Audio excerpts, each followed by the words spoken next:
Welcome to this edition of the BRSN Instagram. So, men's basketball coach Ryan Moody. Coach, thank you for joining us. Thanks, Dakota. You guys dropped the Hart Championship game by 9. Dropped the streak, ended at 29. Just what were your thoughts on Tuesday night? Honestly, the atmosphere was insane. Our guys were ready to go. It was our third game, and same with Peru. Third game in 6 days. So you had two pretty tired teams out there battling. Yeah. It seeded out right. Number 1 versus number 2. Player of the year, Lyle Hexham on their end, and 2 first-team all-conference, freshman of the year on our end. So you were expecting a great game. Yeah. I thought we played extremely hard. I thought we guarded pretty well.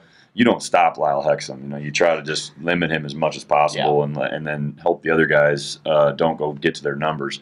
And then we just didn't have a great shooting night, which has been a rarity for us this year, where we didn't make enough shots. So they were the better team that night.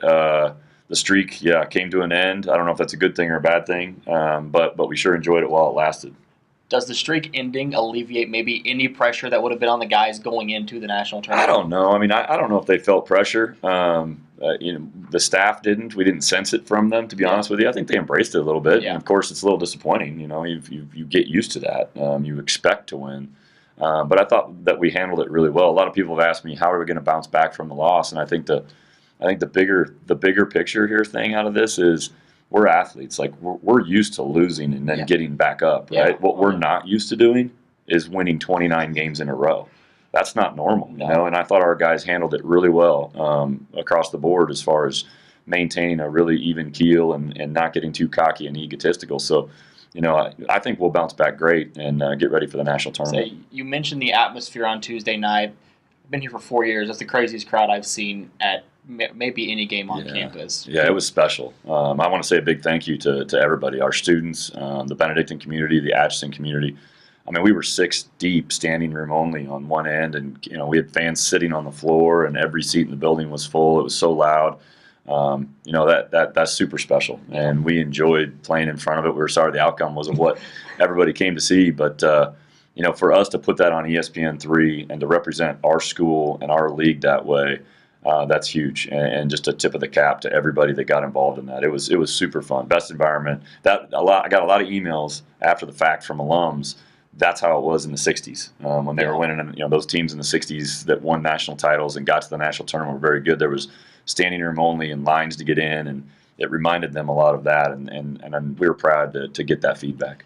All conference came out, I believe, before the tournament. You get all 5 starters, all conference, 2 first team, and then Eric Cruz was freshman of the year. Yeah, I think, and the cool part about that, Dakota, is that we've got a couple of guys that average 13 points, 12 points, 9. And we don't have the 20-point a game guy and 10 rebound a game guy. We share the wealth, and so I think that the coaches recognized, going 24-0 and kind of how we play, that clearly that we needed some individual awards, and so I was extremely happy for all of them: Tom, Adam, Eric, Colby, and Jaden Bristol for gaining those awards. And they'd be the first ones to say, though, that it's a team thing. But when you have team success, there's some individual stuff that comes around too. Bracket came out last evening. Yeah. Number 1 seed, 3 seed overall in the tournament. Just your thoughts on that? And gosh, we're just jacked to be in it. This is we want to play as long as we can. This is the most games I've ever coached or played in a season ever, in 21 years of coaching, I guess, plus 4 of playing. So this is fun, and it's fun for them too. It's the most traditional, historic college basketball tournament in the history of the United States, right? So we're just happy to be there. Our seed's great. We earned it, I guess. But when you get down to the final 32 teams that are left playing, we just played one the other night on our floor, and they beat us by 9. So when you get down to the final 32 teams that are left playing, it's going to be a battle, and we'll have to get ready. You guys get over a week off now. Talk about how important that rest is going to be going into the tournament. That's a great question. I think the rest is important, but I also think you have to get ready. This is the toughest college basketball tournament in the country as well. You have to win 5 games in 7, and for us, if we're going to do it, we have to win 5 and 6. We play the Thursday game, so this is going to be an intense week if we can stay around, and it'll be intense from the minute we get there. So to answer your question, you have to get some rest, but you also have to practice hard. You've got to get ready, and that's what we'll do. We'll take a day off. We'll practice real hard for 2. We'll take a day off. We'll practice real hard. So, we're excited to get down there, but it's going to be a test, so we've got to get ready. What are things you do differently prepping for them? You have a week to prep for that first game. What are maybe some of the things you prep differently for? Yeah, I think the first couple of days is just about us, making sure that we're healthy, that our minds are right, that we're remembering everything that we do. I don't know if we add some things. There's just all that stuff. You just try to focus on you. As we get closer to Thursday, film comes into play on Westmont. We start to get ready for the specific opponent. Yeah. And so but it is nice to have that time. We can get there. It's hard conference tournament wise. Game prep. You're always on edge. This is nice to take a deep breath and get ourselves ready to go. You guys get Westmont out of California, an 8 seed, but probably not a prototypical 8 seed. They're really talented. They're talented. Yeah, they've got an all conference first teamer, possible All-American at the center position, a transfer from Division I, surrounded by a bunch of really skilled guys. They run a Princeton-ish back cuts and passing system. Their coach is a Hall of Famer. He's probably won. I've said this several times, but he's about guys that we coach against. He's won a lot of games. He's probably won more games than I'll coach in. He's been there for 24 years as the head coach at Westmont, and they've been to the national tournament a lot. This will not be foreign territory. They will not be scared. But on the other end, we're not going to go down there and be happy we're there. Yeah. We're going to go down there and try to blow the doors off and have as much fun as we can and play with as much intensity and passion as we can. So, we'll be ready, but Westmont's good. So that it starts off with a bang on Thursday night. You talk about how tough this tournament is to win, especially 5 games in 6 days. How important is depth going to be? I think it's huge, and we have it. There's no TV timeouts until the Final Four or the final game, with the medias you normally see on television. So, you got to be smart. You got to use your bench right. They need to be ready to go. I don't think you can play 5 games with your starters in the 30s and survive. Yeah. 30 minutes or more. So we're going to have to use our depth. We're really comfortable with it. Our guys are ready to go when they come off the bench. So I think it'll be crucial, especially if we're lucky enough to win a couple. You go Thursday, Friday, Saturday. That's brutal. So we're going to have to count on some guys to make some plays. All right, Coach. Thank you very much. Best of luck to you next week. Appreciate it, Dakota. Men's basketball coach Ryan Moody on the BRSN Insider. Shakespeare once said, "Some are born great, and some have greatness thrust upon them. The rest of us," he said, "have to achieve greatness." We know exactly what he means. Be not afraid of greatness. Achieve it. Benedictine College, where greatness begins.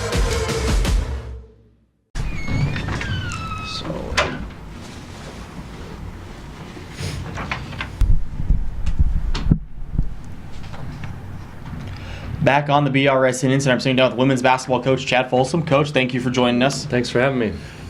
Season didn't exactly end how you wanted it to. You guys dropped a game at CMU in the first round of the conference tournament. How do you just feel the season went as a whole? Well, I think we learned a lot. We're a young team. We had 10 freshmen, sophomores out of 15, and only 1 senior. So we were definitely learning things as we went along, especially in the first semester. And I thought our trip to Hawaii really helped gel our team, and we really came together as a team. Then we won 13 out of 15 there coming off the break and really playing good basketball. And then we kind of hit a road bump right towards the end of the year, dropped a couple games, and then we had 7 of our top 10 go down with the flu all at one time. So I've never had that happen in 18 years here, but we kind of had to limp into the postseason a little bit. I thought we were all healthy for that game against Central Methodist.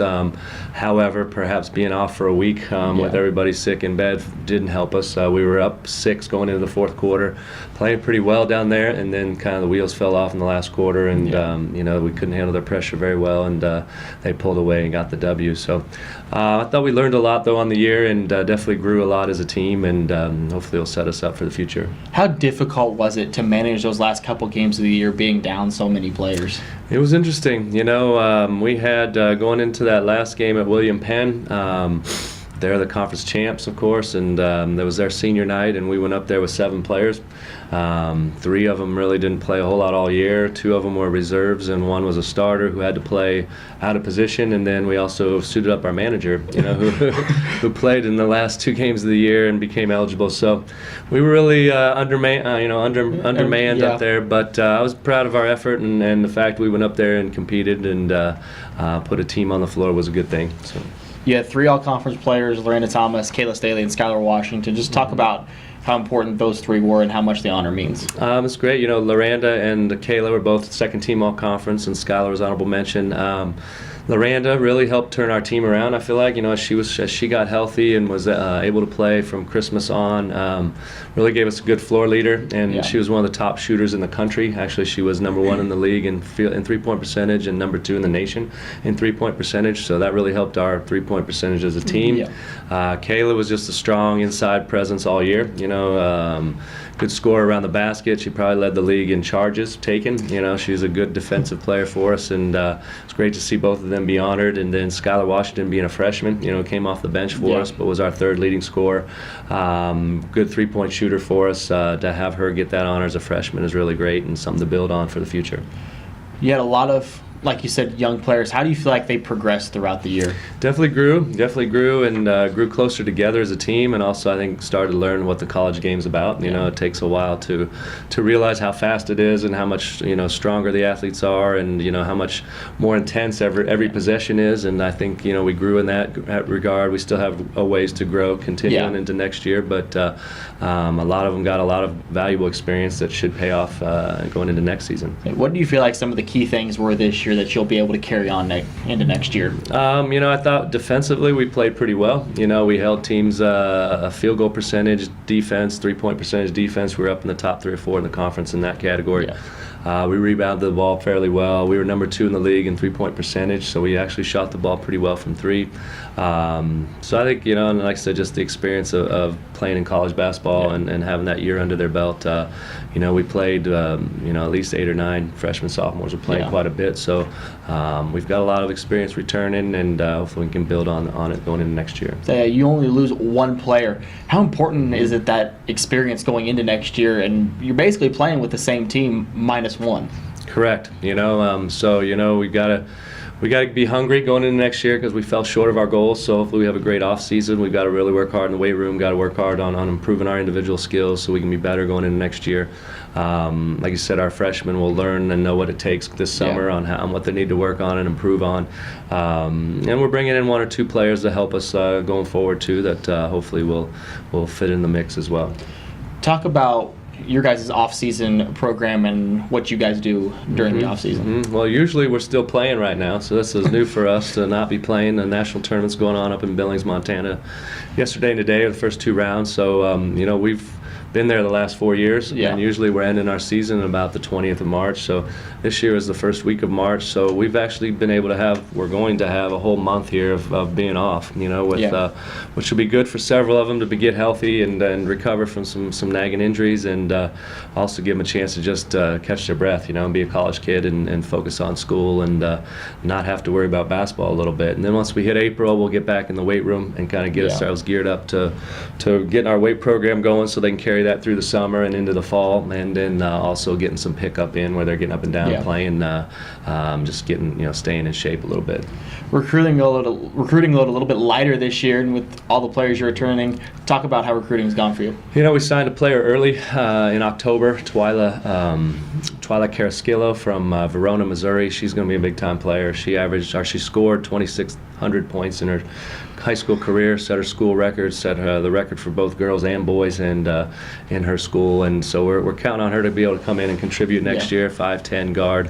That should be a good player. We're still trying to figure out if we need 1 or 2 more just to fill in some holes as the course of the year. When you have injuries and different things, you can kind of see where we might need to bring in 1 or 2 more. So we're still working on that right now. And but I think, like you said, we have a lot returning and a lot of experience to build on going into next year. All right, Coach. Thank you very much. Appreciate it. Yep. Thank you, Dakota. Women's basketball coach Chad Folsom on the BRSN Insider.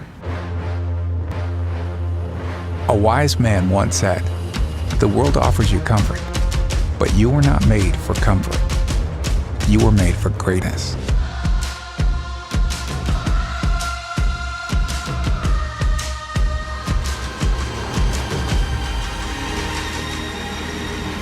Discover what you were made for. Benedictine College, where greatness begins. Back on the BRSN Insider, I'm sitting down with wrestling coach Marcus Cobbs. Coach, thank you for joining us. Thank you. You had 2 wrestlers qualify for nationals, Bo Purcell, Tyler Harris. Talk about how they qualified for nationals. Well, they both placed at the conference championship, top four. They did not receive a wild card at large bid. They actually punched their ticket by qualifying in the top four, and we had 4 guys at 149 out the conference ranked in the country, and 5 guys in the country ranked in the country in the conference at 165. Those guys came out and wrestled the matches that they needed to wrestle and won them and made it to that 3rd and 4th place match and punched their ticket to the national tournament. Tyler Harris had probably the most exciting tournament, coming out pinning the number 5 guy in the country, 2nd round of that tournament, and then going and beating the number 16 guy in the country in the wrestlebacks before he was in the 3rd and 4th place match. And you guys went up to nationals up in Des Moines, Iowa. Talk about what it was, the whole nationals experience, what it was like for the guys. Well, I've been there several times myself, but for those guys, they had never been there, and so I think it was pretty exciting for them. Our champions of character was Keenan Graff, and so during that time, while those Bo and Tyler were working out and getting ready for the national tournament, Keenan was out doing community service, servant leadership, if you will, with some young kids in Des Moines, and they made dog toys for out of old socks and old clothes and stuff like that for the dogs, and so and then they got to disciple to the kids and talk about wrestling and stuff as well. Other than that, just traveling. It's only a 3-hour drive, and so it's pretty exciting to be pretty close to home and get up there, get relaxed, get comfortable, and start working what we love to do. What were some of the takeaways from this year that you guys will use going into next year? Just continue with the hard work, continue with being persistent and pushing forward, moving forward all the time. And so these guys a lot of the guys on the team were young, and so I see a lot of great potential through them and a lot of hard work that they put in this year. And so I see them coming in next year very strong. I see us being a team that everyone's going to be on the lookout for. How does that experience for the young guys help them going into next year? Well, one thing is just being able to make it through it. Wrestling's not only a tough sport and a long sport, but with the physicality and the mental preparation, the fact that they made it through their first season of college wrestling and wrestling with the best when you're in the best conference as well. You got the number 1 team in the country and number 8 and number 15 team in the country in your conference. And these guys make it through it and also wrestling quality matches with them. Yeah. I think they're very confident that they're going to build off of this year into next year so that they can take it to those guys into the competition. What does your guys' off season look like?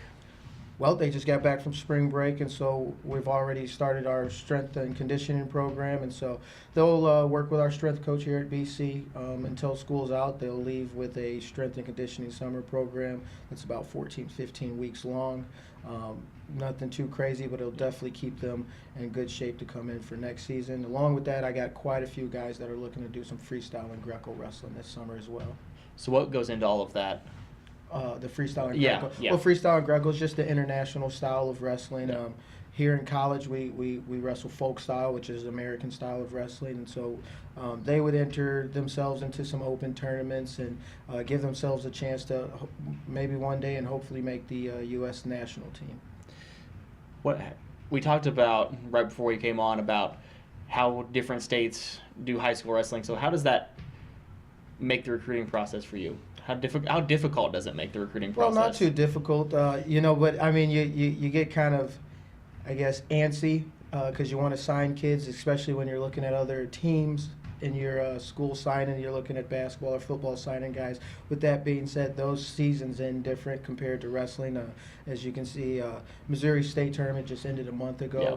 But then you look and see that Florida State Tournament just ended this past weekend. And then even with that being said, I have 2 guys, Michael Lucas and Oliver Severance, who are from Alaska, and their state tournament ended right before Christmas.